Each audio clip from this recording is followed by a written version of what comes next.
बिस्मिल्लाहिर्रहमानिर्रहीम। आज के प्रोग्राम के साथ मैं हूं नुसला मलिक। नाज़रीन, इस हुकूमत का मसला ये है कि ये कुछ इश्यूज़ खामखा अपने लिए पैदा कर लेती है। अब मीडिया अथॉरिटी की ही बात करें कि अभी तक उसका मुसवदा फाइनल नहीं हुआ। अभी तक किसी को ये नहीं पता कि उस मुसवदे के अंदर क्या होगा। हतमी तौर पर यह मुसवदा तैयार ही नहीं हुआ, लेकिन उसकी सिफारिशात मुरतब करने से पहले ही बहुत सी चीज़ें सामने ले आई गई हैं। कहा जा रहा है पेमरा को हम ख़त्म कर रहे हैं, इदारा एक नया बना रहे हैं, उस इदारे के अंदर सोशल मीडिया को भी कंट्रोल करेंगे, उसकी फ़ीस रखेंगे, भारी भर जुर्माने होंगे, इसके साथ साथ मीडिया वर्कर्स की तनख्वाहों को अटैच किया जाएगा। फिर अभी तक जो इस वक्त अदालत मौजूद है वहाँ मीडिया की उसमें किसी जज की तैनाती तक नहीं हुई है, लेकिन दावे बड़े किए जा रहे हैं कि मीडिया की आज़ादी के लिए और ये मीडिया को एक रेगुलेट करने के लिए अथॉरिटी हम कायम करने जा रहे हैं। जिससे भी हम पूछते हैं, हम कहते हैं कि आखिर इस मुसवदा है कहाँ, इस मुसवदे में है क्या, और क्या जो इतराज़ उठाए जा रहे हैं PBA की तरफ से, साफ़ियों की तरफ से, साफ़ी तंजीमों की तरफ से, उन एतराज़ात के जवाबात हुकूमत के पास कहाँ हैं। तो हुकूमत की तरफ से एक पूरी तकरीर हमें सुना दी जाती है, हम ये भी करना चाहते हैं, हम ये चाहते हैं, हम ये बेहतरी करेंगे और एक पूरे इदारे को इकट्ठा कर देंगे, पेमरा को ख़त्म करके print media, social media, electronic media सबको इकट्ठा कर देंगे, हुकूमत के ताबे ले आएंगे। लेकिन जब उनसे पूछा जाता है कि ये मुसवदा कहाँ पे है, तो किसी को मुसवदा देने की हुकूमत ज़हमत गवारा नहीं करती। गोया अपने लिए खुद ही एक मुहाज का आगाज़ हुकूमत ने कर दिया है। अब सारी सहाफ़ती तंजीमें इसका बाइकाट कर रही हैं, मुस्तरद कर रही हैं, वकला तंजीमें इसे मुस्तरद कर चुकी हैं, और इसके साथ साथ ये भी कहा जा रहा है कि इसे अदालत में भी चैलेंज किया जाएगा। साथ जो सेनेटर्स, जो कमेटी के मेम्बरान हैं, वो भी पूछते हैं मुसवदा कहाँ है, तो उनसे भी कहा जाता है कि मुसवदा अभी फाइनल नहीं है। आज के प्रोग्राम में इसका जायज़ा लेंगे कि आखिर हुकूमत को ज़रूरत क्या पड़ी है। अभी भी काफ़ी हद तक मीडिया कंट्रोल में है, जो आप चाहते हैं उसी के मुताबिक मीडिया काम करता है। जिस खबर को आप चाहें रुकवाना वो आप रुकवा भी लेते हैं, और जिस ट्रांसमिशन को भी आप रुकवाना चाहें आप रुकवा लेते हैं।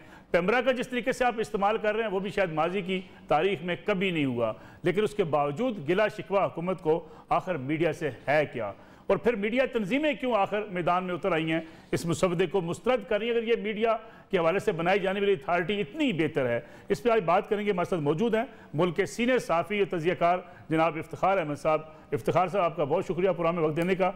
उनके साथ राना अजीम साहब, वर्कर्स के लिए आवाज़ उठाने वाले secretary general Pakistan federal union of journalist हमारे साथ मौजूद हैं, और सेनेटर इरफान सिद्दीकी साहब भी हमारे साथ मौजूद होंगे, जबकि फ़रख हबीब साहब वफाकी वज़ीर मुमलिकत बराए इत्तलात भी हमारे साथ आज के प्रोग्राम में शरीक होंगे। इफ्तिखार अहमद साहब, प्रोग्राम का आगाज़ यहीं से कर लें। हुकूमत को ज़रूरत क्या पड़ी है? क्या मीडिया इतना आज़ाद है कि हुकूमत के लिए कोई चैलेंज बन चुका है, या एक नई अथॉरिटी बनानी ज़रूरी है, या चीज़ों को रेगुलेट करना बहुत ज़रूरी है? जब पेमरा भी मौजूद है, आपका वजारत इत्तलात भी मौजूद है, जो चीज़ चाहते हैं आपकी वो दिखाई भी भरपूर तरीके से जाती है। प्राइम मिनिस्टर साहब अभी प्रेस कॉन्फ्रेंस करें या 3 घंटे अवाम के सवालों के जवाब दें, आपको इश्तिहारात नहीं चलाने, प्राइम मिनिस्टर को जरूर दिखाना है।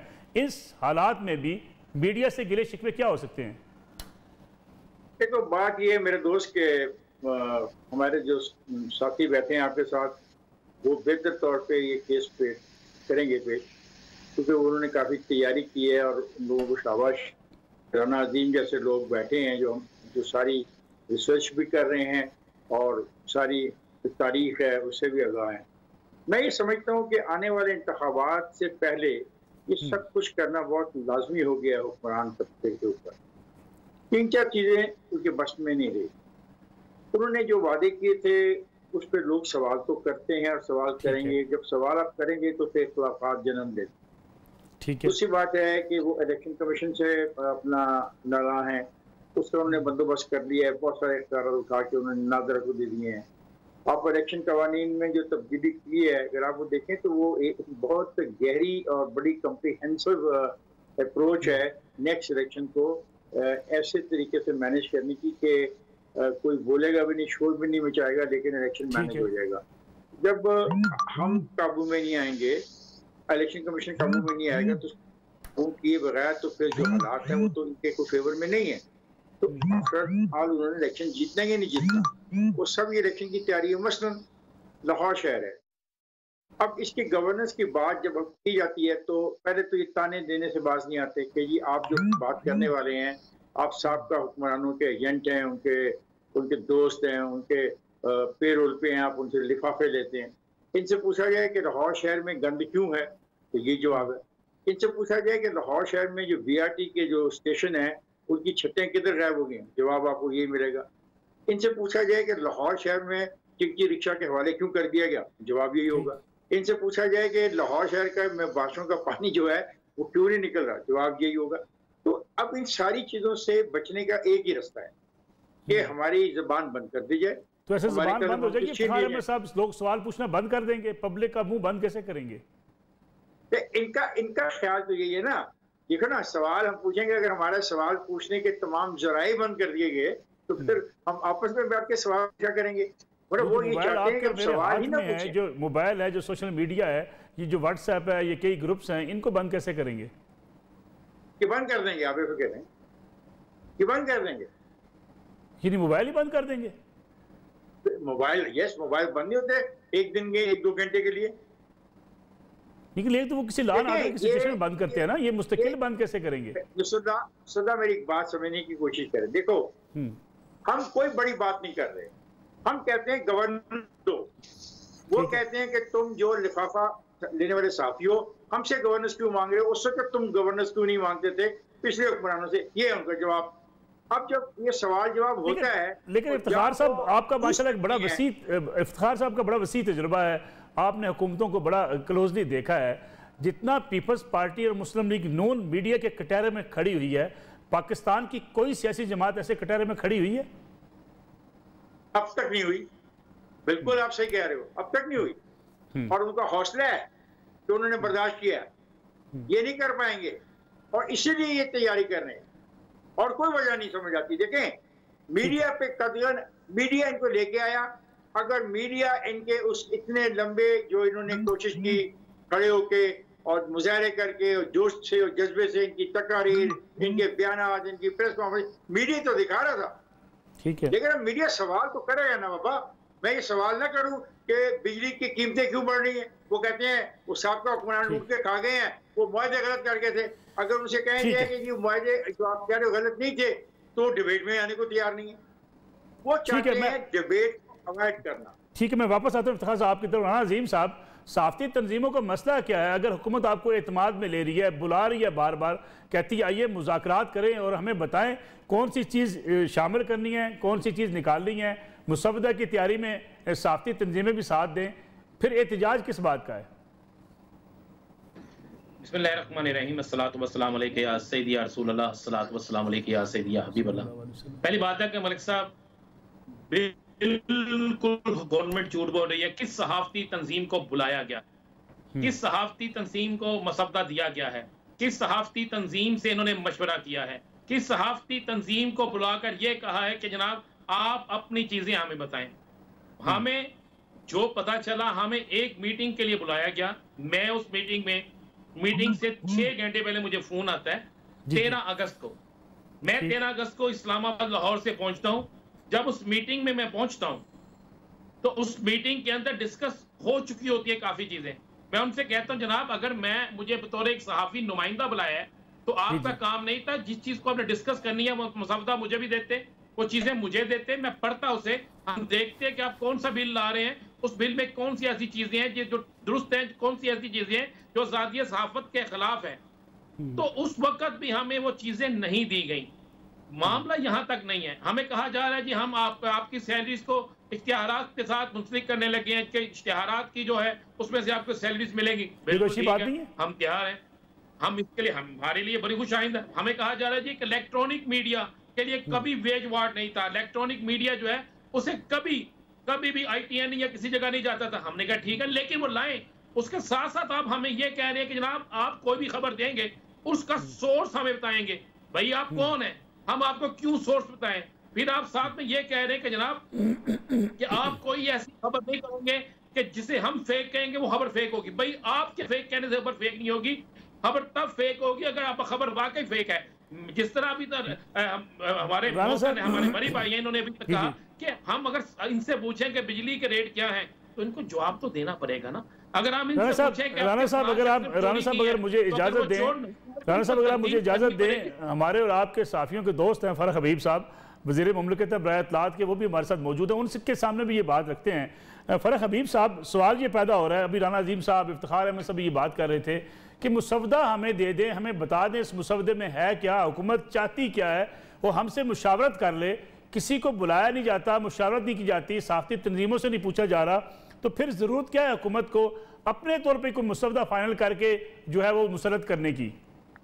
देखें, पहले तो ये तासुर मैं समझता हूँ कि इसको ख़त्म कर देते हैं। एक मुशावरती कमेटी जो है वो बनी हुई है मेरी ही सरबराही में, इसमें हमने PBA, APNS, CPNE और जो हमारी सहाफ़ती तंजीमें हैं इनके साथ हमने मुशावरत भी की है। ख़ास तौर के ऊपर हमने प्रेस क्लब्स को भी इसमें शामिल किया, उनके साथ भी मुशावरत की हमारी, और मज़ीद अभी मुशावरत का सिलसिला जारी है। मैं समझता हूँ कि जो PMDA है इसका मकसद है कि हम जो डिफरेंट हमारी ऑर्गेनाइजेशंस हैं, जिसमें पैमरा है, ABC है, प्रेस काउंसिल है, ITNE है, इनको हम कन्वर्ट करके एक अथॉरिटी बनाना चाहते हैं। और इसमें किसी किस्म की कोई मीडिया की आज़ादी के ऊपर किसी किस्म की कोई कदगन नहीं। जहाँ तक रही बात मीडिया का तनकीद करना, वो मीडिया का राइट है, वो अपनी कंस्ट्रक्टिव क्रिटिसिज्म भी करें अपने फैक्ट्स के साथ, डॉक्यूमेंट्स के साथ, हमें उसके ऊपर कोई एतराज़ नहीं है। बुनियादी तौर के ऊपर 2-3 चीज़ें सामने आ रही हैं। एक, डिजिटल मीडिया जो है वो एवोल्यूशन हुई है उसकी, और पहली हुकूमत है जो कि एडवर्टीजमेंट पॉलिसी के अंदर डिजिटल मीडिया को भी हमने जो है शामिल किया। जितने मेन स्ट्रीम मीडिया है सब मेन स्ट्रीम मीडिया ने अपने डिजिटल मीडिया प्लेटफॉर्म्स भी बना लिए। तो हम डिजिटल मीडिया को एक फ्रेमवर्क के अंदर लेकर आना चाहते हैं। यूट्यूब है, फेसबुक है, ट्विटर है, हम चाहते हैं इनके दफातर पाकिस्तान के अंदर खुले। वो पैसा पाकिस्तान से लेकर जा रहे हैं तो उनके दफातर भी यहाँ होने चाहिए। जो मीडिया के वर्कर्स हैं इनकी तनख्वाहों का मामला है, इनकी जॉब सिक्योरिटी का मामला है। ITNE सिर्फ प्रिंट के साथियों को देखता था, अब ये इलेक्ट्रॉनिक को भी देखेगी। मीडिया कंप्लेंट काउंसिल 21 दिन के अंदर फैसला करेगी, हाई कोर्ट का जज होगा। इसको जो कमीशन अपॉइंट करेगा उसमें 4 लोगों की नुमाइंदगी होगी जो कि मीडिया से जिनका ताल्लुक होगा, और मीडिया के लोग ही उन्हें नॉमिनेट करेंगे। 4 उसमें एमिनेंट सिटीजन होंगे। तो लिहाजा इसमें किसी किस्म की कोई मिसकंसेप्शन नहीं है। और अभी ये कंसेप्ट पेपर है, मसवदा अभी इसका तैयार नहीं हुआ, अभी तो हम इसको डिस्कस कर रहे हैं। लेकिन ये अथॉरिटी फ़रख हबीब साहब हुकूमत के मातहत होगी?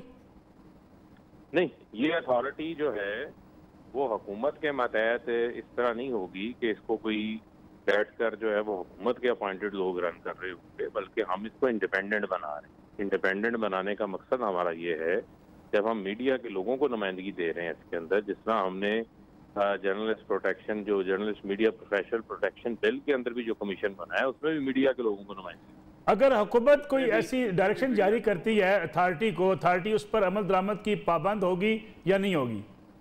देखें, 2 बड़ी बुनियादी चीजें हैं। एक जो सवाल आता है कि पता नहीं कोई ड्रैकोनियन लॉज आ रहे हैं, कोई कदगन लगने जा रही है। मुझे आप ये बताएं, जो एग्जिस्टिंग लॉज हैं, अगर किसी ने पाबंदी लगानी हो तो वो उन एग्जिस्टिंग लॉज के जरिए भी पाबंदी लगा सकता है। लेकिन हमारा बुनियादी मकसद पुलिसिंग या पाबंदियां लगाना नहीं है। हमारा मकसद है मीडिया की डेवलपमेंट हम करें। अब इशू ये है कि हमारे साथ तमाम ऑर्गेनाइजेशंस के साथ हमने एक नहीं 2-2 बार मीटिंग की है, और मजीद भी हम इनके साथ अपनी मुशावरत जारी रखेंगे। लेकिन PBA, APNS सारी साथी तंजीमें फ़रख हबीब साहब मुस्तरद कर रही हैं, कंपेन कर रही हैं, वज़ीर आज़म से मुतालबा कर रही हैं कि इस अथॉरिटी की तरफ न जाया जाए। मलिक साहब, इसमें 2 चीज़ें हैं। देखें, जहाँ तक रही बात डिजिटल मीडिया को रेगुलेट करने के हवाले से, और जहाँ तक रही बात सहाफ़ियों के पॉइंट ऑफ व्यू से, अगर आप इनसे पूछें तो मुझे नहीं लगता कोई सहाफ़ी या कोई सहाफ़ी तंजीम ये कहेगी कि उनको वर्कर्स को टाइम पे तनख्वाहें नहीं चाहिए या उनको जॉब सिक्योरिटी नहीं चाहिए। वो यहाँ तक जो है वो अपना तावन फराहम कर रहे हैं। जहाँ तक रही बात जो अथॉरिटी का जो कंसेप्ट पेपर है, इसमें मजीद चीज़ों के हवाले से, तो उसमें हमारी मुशावरत जारी है। इसमें हमने किसी किस्म की कोई सेंटेंस नहीं रखी। सेंटेंस मुराद है कि किसी किस्म की कोई ऐसी, ये राना अजीम साहब, ये जरा राना अजीम साहब की भी सुन लें। फ़रख हबीब साहब ये तो कहते हैं हमें मुशावरत में शामिल नहीं किया जाता, क्यों जी राना साहब? फ़रख हबीब साहब, आपने कहा कि सहाफ़ती तंजीमों को बुलाया। मैंने आपसे खुद राब्ता किया कि मैं एक यूनियन का सेक्रेटरी जनरल हूं, और इंटरनेशनल यूनियन जर्नलिस्ट जो IFJ है, मैं उसका पाकिस्तान में नुमाइंदा हूं, जो दुनिया की एक तंजीम है। लेकिन आपकी वहां होने वाली मीटिंग्स में, एक मीटिंग में 13 अगस्त को जो हुई, उसके अलावा किस मीटिंग में हमें बुलाया गया? आप अगर कहते हैं कि बार बार तनख्वाह मिले, हम कहते हैं हम वेलकम करेंगे। अगर हमारे लिए ITNE से बेहतर कोई इदारा बनता, हम वेलकम करेंगे, हम उस पर अप्रिशिएट करेंगे। और अगर हमें उस मुशावरत में शामिल ही नहीं किया जाता, हमें दिखाया ही कुछ नहीं जाता, तो फिर किसको बुला के की जाती है? अगर आप जी फरक साहब इस पे अप्लाई कर दे, फिर ब्रेक लेनी है। नहीं है इस पे देखिए, बुनियादी तौर के ऊपर जो राणा साहब बात कर रहे हैं, इनकी बिल्कुल एक अपनी, मैं समझता हूँ कि हैसियत है, और एक इनका वर्कर्स के अंदर इनका बड़ा अपने वर्कर्स के लिए काम भी है, और इसके साथ भी जो है वो कॉन्सेप्ट पेपर हमने शेयर किया, लेकिन हम इंडिविजुअली मुलाकातें भी कर रहे हैं। अगर कोई जॉइंट स्टेटमेंट जारी करता है इनके तंजीम के हवाले से, तो वो मैं समझता हूँ कि वो गलत है। इनके साथ हमने सेपरेट बात की है, Rawalpindi Islamabad union of journalist के साथ हमने सेपरेट बात की है, CPNE के जो डिफरेंट ग्रुप्स हैं उनके साथ हमने सेपरेट बात की है। इसी तरीके से हमने जॉइंट मीटिंग, हमने एक APNS की, PBA की और CPNE एक जॉइंट मीटिंग भी हमने की, इंडिविजुअली भी हमारे राब्ते हैं।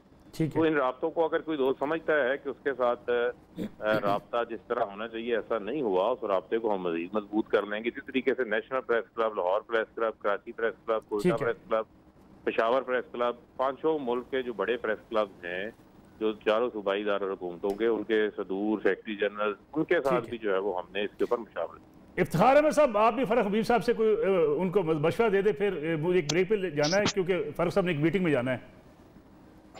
तो मैं फरक साहब को मशवरा तो ये दूंगा कि दोस्तों से बना के रखें, हर आदमी को मुखालफ कैम्प में मत मजबूर करें वो मुखालफ कैम्प में चला जाए।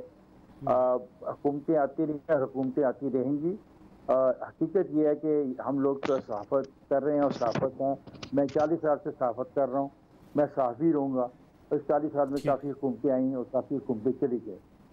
जिन चीज़ों का आप तस्करा कर रहे हैं, हमारी तनख्वाहों के बारे में बड़ा अच्छा इक़दाम है। ये ABC का जो ड्रामा था और ये जो डेटिंग की जो एजेंसियाँ बनी हैं जो अरबों रुपया कमा रही हैं, इन पर कंट्रोल होना चाहिए। बड़ा अच्छा ख्याल है, आपको तावन देते हैं। लेकिन अगर आप मुझसे सोर्स पूछें मेरी खबर का, ये सोर्स तो मैंने मार्शल के दौर में और फौजी को नहीं बताया था, जो मुझे उठा के ले गया था कि ये सोर्स बताएं, खबर का सोर्स है। हम सोर्स नहीं बताएंगे। ठीक है फरक साहब, आप इस पे रिप्लाई कर दें, फिर ब्रेक की तरफ जाएंगे। इस बात पे क्लियर करूं, जहाँ तक देखें, जो सोर्स होता है वो एक सहाफ़ी का, एक मैं समझता हूँ उसका एक अपना हथियार है जिसके जरिए वो काम कर रहा है। तो कोई आपसे जो है वो सोर्स नहीं पूछने जा रहा, बुनियादी तौर पे इसको हम क्लियर कर लें। दूसरी चीज ये है कि जो फेक न्यूज की बात हो रही है, फेक न्यूज के हवाले से पूरी दुनिया के अंदर जो है वो स्ट्रिक्ट रेगुलेशंस हैं, डेफेमेशन लॉज भी हैं, आपके इल्म में भी है। फेक न्यूज का मतलब ये है कि ऐसी खबर जिसका कोई सर या पाँव ही ना हो। अगर आपकी खबर जो है वो दुरुस्त है, विद एविडेंस है, विद डॉक्यूमेंट है, तो आपको बल्कि उस हवाले से मजीद इंडिपेंडेंस मिलेगी, उसको कोई चैलेंज नहीं करता। लेकिन ऐसी खबर, अब मिसाल के तौर पे मैं आपको बताऊं, मतलब ऐसी खबर है, पिछले दिनों एक आज़ाद कश्मीर के वज़ीर आज़म बने, 2 ऐसे अखबार हैं, उन्होंने फ्रंट पेज के ऊपर एक टेबल स्टोरी जो है वो बना के चला दी। अब मुझे आप ये बताएं कि उसको कोई पूछेगा? इसी तरीके से खबर जो है वो व्हाट्सएप के ऊपर मन घड़त चलती है, व्हाट्सएप पे चल के फेसबुक पे आती है, फेसबुक पे चल के इलेक्ट्रॉनिक मीडिया पे आती है, उस पर प्रिंट मीडिया पे आ जाती है। अब उसको कौन देखेगा जब तक ये तमाम जो है कन्वर्ज नहीं होगी? जिस तरह इन्होंने ABC की बात की, दुरुस्त बात की, 1600 अखबार के पास ABC के सर्टिफिकेट्स हैं, जिसमें से जो ऑडिट हुआ 50% डमी है। जिस दिन इश्तिहार छपता था उस दिन वो अखबार छपते थे। तो ये मसाइल तो अपनी जगह के ऊपर मौजूद हैं, लेकिन इसके ऊपर हम रीच आउट कर रहे हैं। और इस पे जो हमारे पुराने साहब हैं, इफ्तिखार साहब ने जितना बात की, इन्हीं सड़कों के ऊपर माल रोड पे हमने भी आज़ादी की, मीडिया की आज़ादी के हवाले से और तमाम तर जदोजहद के अंदर इनके साथ ही मिलकर हम भी नारे लगाते रहे हैं। तो हम इनके एहसास को भी समझते हैं, बिल्कुल ठीक, और जो एक इनका राइट है उस राइट को भी इंशाल्लाह हम प्रोटेक्ट करें। फरूक साहब बहुत बहुत शुक्रिया। प्रोग्राम में एक छोटी कमर्शियल ब्रेक शामिल करते हैं, वापस आते हैं, उसके बाद बात करेंगे कि क्या मीडिया हाउसेज में जो गलतियाँ होती रही ये वजह हो सकती है कि एक नई अथॉरिटी का क्या मज़हब ज़रूरी हो गया। इस पर बात करेंगे आफ्टर शॉर्ट ब्रेक। प्रोग्राम में एक बार फिर खुशामदीद। इफ्तिखार अहमद साहब, ये बताइएगा कि क्या मीडिया हाउसेज में बैठे हुए लोग, हमारे सीनियर एंकर्स, मुख्तलिफ रिपोर्टर, सहाफ़ियों ने ऐसी गलतियां नहीं की जिसके नतीजे में हर हुकूमत चाहती है कि मीडिया का कोई ना कोई ऐसा रास्ता निकले जिसके ज़रिए उन्हें दबाया जा सके? जब आप फेक खबरें देंगे, जब आप पार्टी बन जाएंगे, जब आप किसी की एंगलिंग के साथ आप खबरें देना शुरू करेंगे, अपनी क्रेडिबिलिटी खुद मुतासर करेंगे, मौका देंगे हुकूमत को कि वो आपको हाथ डाले। देखो नुसरत, मैं इस बात से इत्तेफाक करता हूँ कि ऐसा हो रहा है, और शायद हम इसलिए महसूस कर रहे हैं कि पहले हम चंद लोग थे, अब कम से कम लाहौर शहर के अंदर 1400 सहाफ़ी हैं। आप इससे अंदाज़ा लगा लें कि हमारी तादाद कितनी बढ़ गई है। और इनकी चीज़ों को चेक करने के लिए ज़रूरी है कुछ हमारा अपना कुछ सिस्टम होना चाहिए हमारी ऑर्गेनाइजेशंस के अंदर। जब मैं ऑर्गेनाइजेशंस की बात कर रहा हूँ तो मैं मालकान के हवाले से बात नहीं कर रहा, मैं बात कर रहा हूँ अपना राना अज़ीमुल्लाह जैसे लोगों के बारे में कि भी हमें भी तो देखना चाहिए कि जो हमारे दोस्त साफ़ी बन गए हैं और वो साफ़ी नहीं है, और हम हमारे में से मेजॉरिटी जानते हैं वो साफ़ी नहीं है, तो फिर बजाय रियासत फैसला करे या रियासती अदारे करे, हमें अपने फैसले खुद भी करने चाहिए। देखें, अगर हम ऐसा नहीं करेंगे तो फिर सारी ताकत रियासत ही इस्तेमाल करेगी। ये बात हकीकत है कि मुझे तो खुद समझ नहीं आती बाज़ औक़ात कि मैं जब सुबह अपना व्हाट्सएप खोलता हूँ तो ऐसी सी चीज़ें मेरी नज़र से गुजरती हैं कि मैं हैरान हो जाता हूँ कि जो मुझे बता रहा है वो अपने आप को साफ़ी भी क्लेम कर रहा है, और मैं उसके पास एक सोर्स भी है। मतलब आपके और मेरे पास तो कोई सोर्स नहीं था, हम जाते थे साथ धक्के खाते थे, खबर लेके आते थे, दफ्तर में खबर लिखते थे, बनाते थे, फिर हम उस एडिटर को देते थे, फिर वो न्यूज़ रूम में जाती थी, फिर वो अपनी मर्जी से काटता था, फिर सुबह हम अखबार देखते थे भी क्या छपा और क्या नहीं छपा। हम एक मेहनत करते थे, हम एक प्रोसेस से गुजरते थे। ये हकीकत है कि अब जो हमारे नौजवान दोस्त हैं उनको बहुत आसानी से चीज़ें वो बना लेते हैं, और आप देखें कि अजीब अजीब किस्म की लड़ाइयों में हम फरीक बन गए। सहाफ़ी जो है सियासी लड़ाई नहीं है, आप सियासत तो अपनी जगह, सहाफ़ी फरीक बनते जा रहे हैं चीज़ों के अंदर, अफराद के मामलों में, अदारों के मामलों में। इस पे ये होना है, ये कदगन हमारे पे लगनी है, और इस कदगन लगने की जिम्मेदारी हमारे पे खुद भी आयद होती है। तो मैं राना अज़ीमुल्लाह से दोस्तों से कहूँगा, प्लीज़ हम खुद भी तो अपने आप बारे में सोचें ना कि हमारे में साफ़ी कौन है। एवरीबॉडी इज साफ़ी, आप भी साफ़ी हो, मैं भी साफ़ी हूँ, राना अज़ीम भी साफ़ी है। तो क्या फिर जो हमारा 30 साल का एक्सपीरियंस है, जो हमने तजुर्बा सीखा है खबर को जानने का, लेने का, बनाने का, उसको वो सब ज़ाया गया। ये बात इम्पोर्टेंट है। लेकिन मैं जो हुकूमत को जानता हूँ, हुकूमत हमें सिर्फ आने वाले इलेक्शनों से पहले बिल्कुल बेबस कर देना चाहती है। वो ये जो आखिरी एक हथियार है डेमोक्रेटिक प्रोसेस का, वो छीन लेना चाहती है। उसका ये नहीं है, आज उसको ख्याल आ गया हमारी तनख्वाहों का, आज उसको ख्याल आ गया कि हमारी अपना जो जॉब सिक्योरिटी का, तो 3 साल से ये क्या कर रहे थे, इसने रोका हुआ था। इनको तो आगाज वहां से करना चाहिए था। ये जो मिला जुला आगाज करना चाह रहे हैं, ये इसमें शक है, इसमें शक पैदा है। और बाकी रही बात सोर्स की, मैं आपको साफ कह दूं, आप गैर मुल्की अखबार को पढ़ लें, लिखा होता है कि उस आदमी ने एनोनिमिटी का है, तो तब हम उसको करें, ये खबर के अंदर लफ्ज लिखा होता है। ठीक है। तो अब ये चाहते क्या है कि हम हर बात का इनको जवाब दें।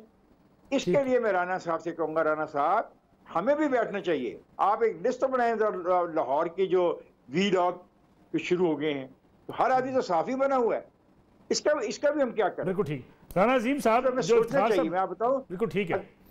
राना अज़ीम साहब जो इफ्तिखार साहब बात कर रहे हैं कि हमें अपने अंदर भी एक मुहासबा हमें करना चाहिए, हमें जायजा लेना चाहिए। अगर हमारे अपने कारकुन साफी पार्टी बन जाएं तो फिर हुकूमत को तो मौका हम खुद फराहम करते हैं। मलिक साहब आपने बिल्कुल कहा, दुरुस्त कहा। इफ्तिखार साहब उस वक्त सहाफत करते थे जिस वक्त सहाफत थी, जिस वक्त सहाफत की एक वैल्यू थी। मलिक साहब आपने सफर बड़ा तवील किया और आपने सहाफत की, आप आज भी उस सहाफत को लेकर चाह रहे हैं, हक और सच को सामने रख रहे हैं, इफ्तिखार साहब रख रहे हैं। बदकिस्मती हमारी यह है कि हमें रेडीमेड मिले हुए बहुत से एंकर मिल गए हैं, हमें रेडीमेड जर्नलिस्ट मिल गए हैं, हमें बिल्कुल रेडीमेड जो है वो कई व्लॉगर मिल गए हैं कि जो आए हैं मार्केट में, जिनके पीछे कोई ना कोई खड़ा है, उन्होंने आके रोजाना एक खबर दे देनी है, रोजाना कोई ना कोई ऐसी चीज दे देनी है। और जब उसकी वजह से ये नहीं होता कि वो अकेला बदनाम होगा, उसकी वजह से पूरी बदनामी पूरी हमारी जो सहाफती बरादरी उस पर आती है। उसके बाद बदकिस्मती ये है, मैं कहता हूँ कि हम सहाफी जो हैं मुख्तलिफ सियासी जमातों के पीछे भी बन गए हैं। अब हम सहाफी जो हैं मुख्तलिफ सियासी जमातों के तर्जमान भी बन गए हैं। और जब हम ये जो आपका जो इफ्तिखार साहब ने कहा कि हमें खुद एहतसाबी का एक अमल शुरू करना चाहिए, हमने किया था। याद होगा रहमान मलिक के खिलाफ एक खबर थी जिस पर हम सब ने स्टैंड लिया कि हमारा रिपोर्टर उस पर गलत था, उस पर हमने स्टैंड लिया। हमने प्रेस काउंसिल में भी गए, खुद भी जाकर उसमें बैठे और बैठ के उसको जो अमलन सजा दी जा सकती थी दी थी। लेकिन उसके बाद क्या हुआ?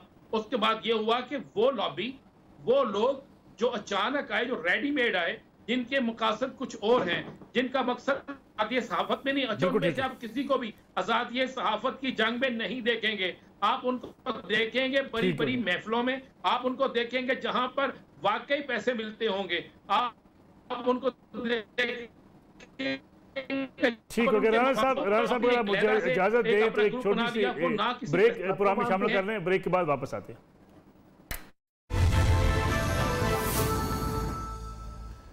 प्रोग्राम एक बार फिर खुशामदीद, हमारे साथ मौजूद हैं सीनियर सहाफ़ी सेनेटर इरफान सिद्दीकी साहब। इरफान सिद्दीकी साहब, बहुत बहुत शुक्रिया प्रोग्राम में वक्त देने का। आप कायमा कमेटी के रुकन भी हैं सेनेट में इत्तलात के हवाले से, आपको मुसवदा मिला है ये मीडिया अथॉरिटी का? हम तो तलाश करते करते थक गए। इरफान साहब, अस्सलाम वालेकुम मलिक साहब, इफ्तिखार साहब को, अजीम साहब को भी मेरा सलाम पहुंचाइएगा। हमें कोई मुसवदा नहीं मिला, कम अज कम अपोजिशन के जो अरकान हैं कायमा कमेटी के, उन तक कोई मुसवदा नहीं आया।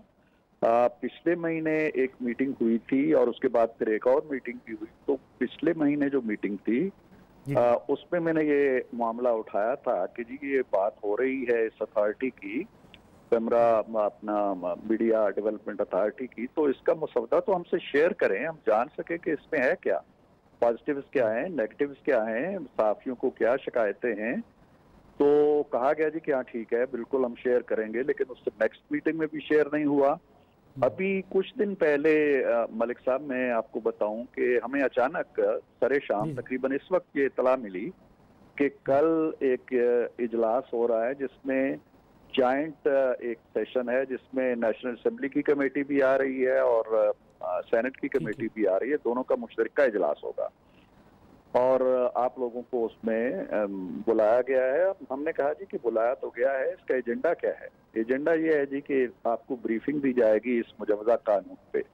हमने कहा ब्रीफिंग से पहले हमें दे तो दें, जो एक तरीका कार है, एक बिल डिस्कस होता है तो रात को हमारे घर आ जाता है, कोई कानून कोई चीज जो होती है वो नहीं शेयर किया। फिर अगले दिन हमें पता चला जी कि वो इजलास भी पार्लियामेंट हाउस, जो एक ज़ाब्ता है, एक कायदा है कि कोई इजलास पार्लियामेंट हाउस की हुदूद से बाहर नहीं हो सकता, अगर होना भी हो जरूरी हो तो वो फिर चेयरमैन की इजाजत से होता है या नेशनल असेंबली के स्पीकर की इजाजत। कि जी वो एक ऐसी जगह रखा गया है जहां वजीर मौसूफ का दफ्तर है और हम सबको उस दफ्तर में बुलाया गया है। तो खैर हम लोगों ने कहा जी कि हम तो इस तरह नहीं जाएंगे, अपोजिशन नहीं गई, हमें नहीं पता कि उस इजलास में भी क्या हुआ, ना हमें बाद में कोई ब्रीफ किया गया। अभी कल मैंने एक खत लिखा है चेयरमैन साहब को, फैसल जावेद साहब को, मैंने कहा जी कि आप फौरी तौर पे इसका इजलास बुलाएं कायमा कमेटी का, हम इस पे बात करना चाहते हैं। इतने बड़े बड़े इश्तेहारात आ रहे हैं, तमाम मीडिया सोसाइटी, साथियों की तंजीमें वरीड हैं इस पे, तो कम अज कम हम उनके सरों पे अगर कोई गलत तलवार वो महसूस कर रहे हैं तो उसको रिमूव कर दिया जाए। कोई रिप्लाई दिया फैसल साहब ने? अभी तक नहीं दिया, लेकिन मैं 2-4 दिन इंतजार करके फिर हम कोशिश करेंगे कि इतने मेंबर्स के हमें दस्तखत मिल जाएं कि मैं उसको रिपोजिशन करवाना चाहता हूं। हम इसका इंशाल्लाह पूरा ताक़ुब करेंगे, इस तरह इसको छोड़ेंगे नहीं, क्योंकि मैं ये समझता हूं इस वक्त तो चले मेरा रोल बड़ा मुख्तलिफ हो गया है, लेकिन एक बड़ा वक्त आप लोगों के साथ गुजरा है, चाहे मैं कालम निगार था, आप लोग आमिल साफ़ी, आपकी मुश्किलात बहुत ज्यादा रही, आपका तजुर्बा बड़ा वसी है, आपने मुश्किलात बड़ी बर्दाश्त की हैं, लेकिन मैं समझता हूं कि जहां अल्लाह ताला ने मुझे मौका दिया है तो हमें इस जंग को यहाँ इस महाज पे जरूर लड़ना चाहिए। हमारी सहाफत बड़े खतरात में है, सहाफी खतरात के अंदर हैं, मर रहे हैं, गायब हो रहे हैं, कत्ल हो रहे हैं, उनकी नौकरियां जा रही हैं, उनकी रिस्क रोजी के जो एहतमाम है वो खत्म हो रहे हैं, तो इसमें हमारा खामोश रहना तो बहुत बड़ा जुर्म होगा। बहुत बहुत शुक्रिया इरफान सिद्दीकी साहब। राणा अजीम साहब, क्या करेंगी साफ़ी तंजीमें, डायलॉग या एहतजाज? बड़ी क्लियर सी बात है मलिक साहब, एक चीज़ ध्यान में रखिएगा, हमने इस पर बाकायदा हम मीटिंगें शुरू कर रखी हैं, हमारे सदर GM जमाली साहब जो हैं वो भी इस पे लगे हुए हैं, और मैं आपको ये भी बताता चलूँ, इसमें बाकायदा इंटरनेशनल यूनियन ऑफ जर्नलिस्ट जो है IFJ जो है वो भी इस पे मुकम्मल तौर पर हमारे साथ खड़ी है।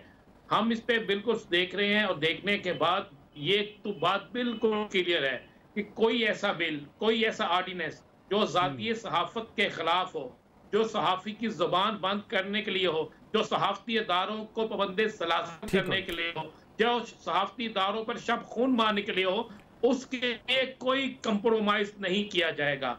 ना हम एपीएनएस की तरफ देखेंगे, ना सीपीएनई की तरफ देखेंगे, ना पीवीए की तरफ देखेंगे। पाकिस्तान फेडरल यूनियन जर्नलिस्ट और आईएफजे मिल पर भरपूर प्रोटेस्ट करेगी। हमें पार्लियामेंट हाउस के बाहर जाना भी आता है, हमें वज़रा के घरों का घेराव करना भी आता है, हमें अंदर जाके अपना बहुत बहुत शुक्रिया राना अजीम साहब। प्रोग्राम का वक्त खत्म हो गया नाज़रीन, ये आज का प्रोग्राम था। अगले हफ्ते आपकी खिदमत में दोबारा हाजिर होंगे। इजाज़त दीजिए, अल्लाह हाफ़िज़।